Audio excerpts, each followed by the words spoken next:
Hi hello welcome to my channel. இன்றைக்கி நான் புதினா அண்ட் கொத்தமல்லி வச்சு ஒரு ரைஸ் பண்ணி காட்டுறேன். லைக் தேங்காய் சாதம். ஓகே, தேங்காய் சாதம். அது தேங்காய் மெயின் இன்க்ரீடியன்ட். இதில் புதினா அண்ட் கொத்தமல்லி மெயின் இன்க்ரீடியன்ட். ஸோ இது நான் புதினாவும் கொத்தமல்லியும் நல்லா ஃப்ரெஷ்ஷாக கழுவி ரெடியாக வச்சுருக்கேன்.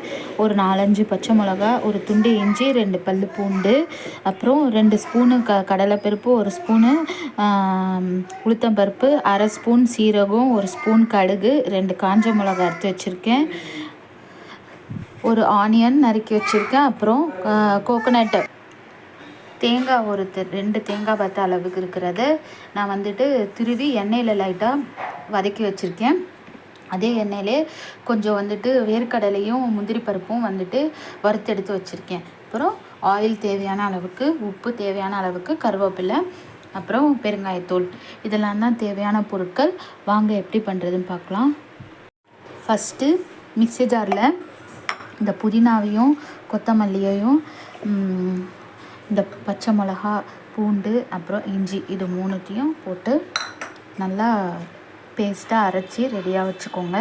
ஓகே, இங்கே பாருங்கள், ரெடியாக அரைச்சி வச்சுருக்கேன். இந்த பச்சையாக இருக்கிற தன்மை போகாமல் கருத்துறாமல் பார்த்துக்கோங்க. இந்த நம்ம அப்போ தான் ஃப்ரெஷ்னஸாக இருக்கும். ஓகே, இப்போது ஒரு கடாய் வச்சுருக்கிறேன் நான். அந்த கடாயில் 2லேருந்து 2.5 ஸ்பூன் அளவுக்கு எண்ணெய் ஊற்றிக்கோங்க. ஓகே, எண்ணெய் நல்லா காஞ்சதுக்கப்புறம் இந்த கடுகு, உளுத்தம் பருப்பு, ஜீரகம் எல்லாத்தையுமே போட்டு நல்லா சிவப்பாக வறுத்து எடுத்துக்கோங்க.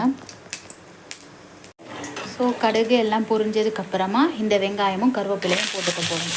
இதையும் நல்லா வதக்கிக்கோங்க. வெங்காயம் நல்லா வதங்கிச்சு. இப்போது கொஞ்சோண்டு பெருங்காயத்தூள் போட்டுக்கோங்க.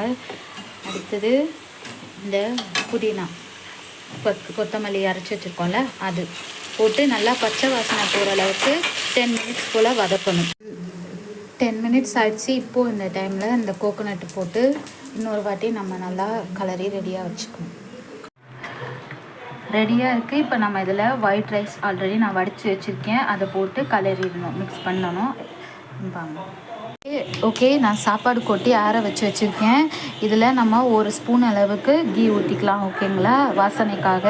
அப்புறம் இந்த வேர்க்கடலையும் முந்திரி பருப்பையும் நான் போட்டு கலரிடுறேன். ஓகேவா, தேவையான அளவுக்கு உப்பு போட்டுக்கோங்க. ஓகே, புதினா rice and potato fry combination ready. நீங்கள் வீட்டில் ட்ரை பண்ணி பாருங்கள், ரொம்ப நல்லாயிருக்கும். கோயிலுக்கு கூட நீங்கள் பிரசாதமாக கொடுக்கலாம். ஓகே, பாய் பாய், டேக் கேர், தேங்க்யூ.